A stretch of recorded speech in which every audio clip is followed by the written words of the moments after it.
do have difficulty understanding and naming your emotions. So today I'm going back to the Hoffman feeling list.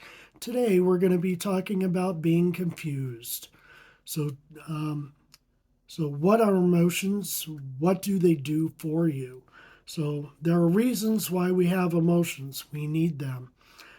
Factors that make regulating emotions hard: lack of skills, reinforcing consequences, moodiness, rumination, which means constantly thinking about the same negative thing, worrying, myths about emotions, and biology that interfere with changing emotions.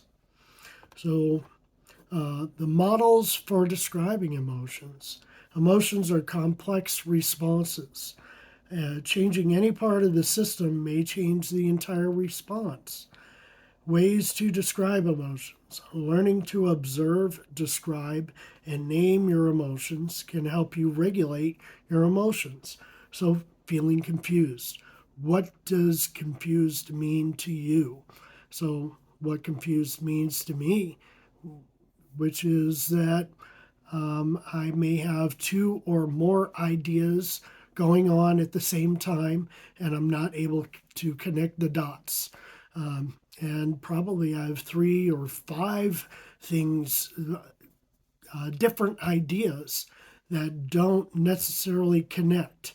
I have problems with understanding hierarchy of A B C D E F G, and understanding the nesting roles in which different things have to come into play, and so, my mind can be all over the place. I may not know the steps that are involved in getting something done, and that leads me to have confusion. And so, um, we need to look at what is confusing us, how it's confusing us. We want to break that down. We want to look at why it's confusing us, but we may not know why it's confusing us. We want to figure out how many steps there are involved in breaking something down. So I've shown the mind mapping technique before, which is you write a word. So you can write the word, I will write the word in my mind, confusion, and then I will write what I'm confused about.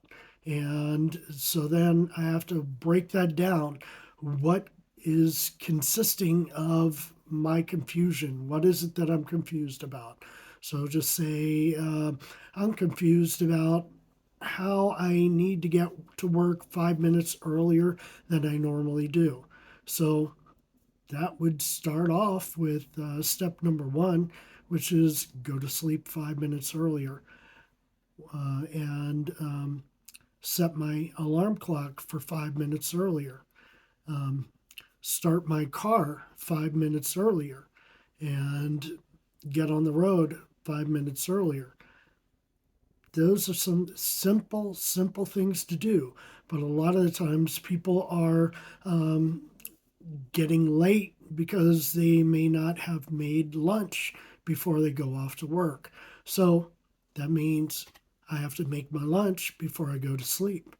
I have to have my lunch pail set right next to the door right before I go to sleep.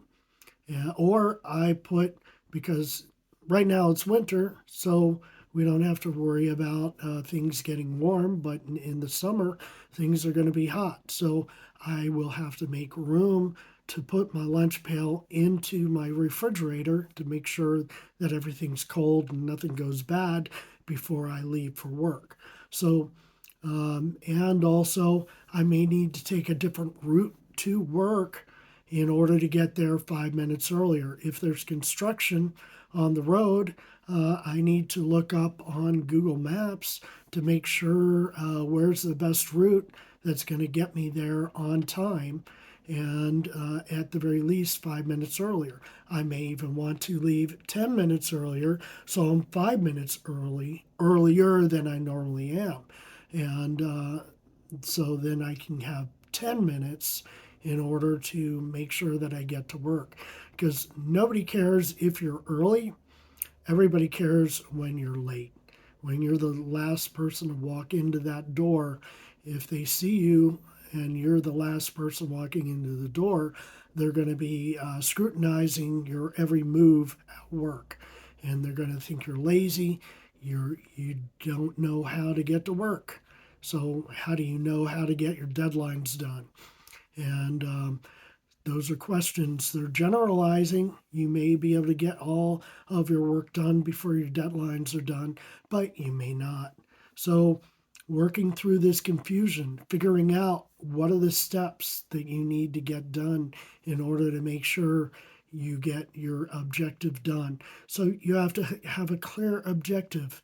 You have to understand what's involved in this process, because somebody may come to you and tell you, well, we got to do this completely different now. So you're a professional, figure it out.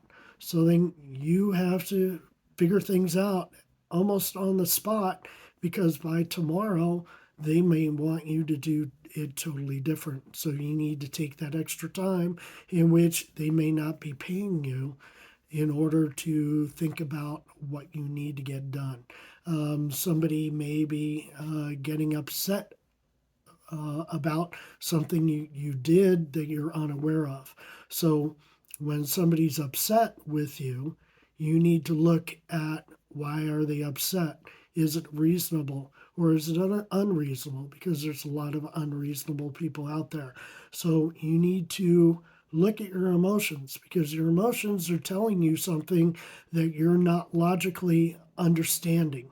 So your emotions are able to break those barriers down and lead you to clues in which you can open up and look at the world differently, because these emotions are hitting you in the face. And if all you do is mask your emotions by distracting yourself from what it is that your emotions are trying to tell you, or if you are masking by taking medication or illicit drugs that get you high, those are things that are going to shut down your emotions. And then what your body is trying to tell you, you're not going to be listening to, and you'll have to learn the lessons later on, because other people a lot of the times are causing your emotions. And if other people are not causing your emotions, you are causing your emotions. So your body, your mind, your subconscious mind is telling you something that your conscious mind is not ready for. And then you're having an emotional breakdown because of it later, because you're ignoring those emotions. So, especially with confusion, if you're confused, um, set aside extra time. You'll have to, because we all have extra time. We don't realize we have extra time. We don't want to believe that we have extra time, but we do have extra time. So set aside that time for confusion. People may seem unreasonable, and they may be unreasonable, but if they're going to be in your life day to day, you have to decide whether you're going to keep them in your life. If it's job related, you may have to quit your job in order to get those people out of your life. Do you really want to quit your job in order to get rid of those people? Or do you want to figure out how to agree to disagree, and how to figure out how to get those people off your back, and then get them out of your life as much as possible? So look at your emotions. Look at what those emotions are telling you, and then make decisions based on logic, based on reality, based on getting away from those emotions, but understanding what those emotions are telling you. And then come up with a plan, come up with an action plan to make it happen. And also let that person know, hey, I think I may have upset you. I'm going to try and fix this. This is my plan. How does that plan sound to you? And then they may be very, very surprised that you are actually thinking about them. and that you're trying to make something work. But if it's internal, they may not be aware of what's going on. But if you make them aware, hey, I'm having a tough day. I'm going through a lot of emotions. Uh, I may have popped off on you. I apologize. It's not your fault. It's mine. I'm working on this. This is my plan to get this done, and I'm going to make this happen. So think about those things. Think about what emotions mean. Go back to your feelings list, which I will put another link up there about the feelings. Look at your feelings, figure out what those feelings mean, because when we are autistic, we're having different feelings, different triggers, and different emotions than other people are at the same time in the same environment, because we think very differently than the other 98% of the people that are neurotypical, because we are neurodiverse. Our brains work differently, and we have to figure out how we can work with other people in order to drive our dreams of success and finding happiness. Because if we can't find happiness, we're going to have a miserable life. So I hope this was helpful. And today, this is Friday. So happy Friday. And for those of you who do not work on the weekend, take some time to yourself. It's a federal holiday on Monday, so hopefully you have a 3-day weekend and kick back, enjoy, and do something special, and make yourself happy during these next 3 days. And maybe you only have a couple more hours left of your day, and make the best of it. So this has been Dan, and I am trying to help you find your hidden superpower. So this is Finding Your Hidden Superpower: Autism, Asperger's, and those of us who are neurodiverse try and find our own superpowers and live a happy, successful life. Have a great day. Bye.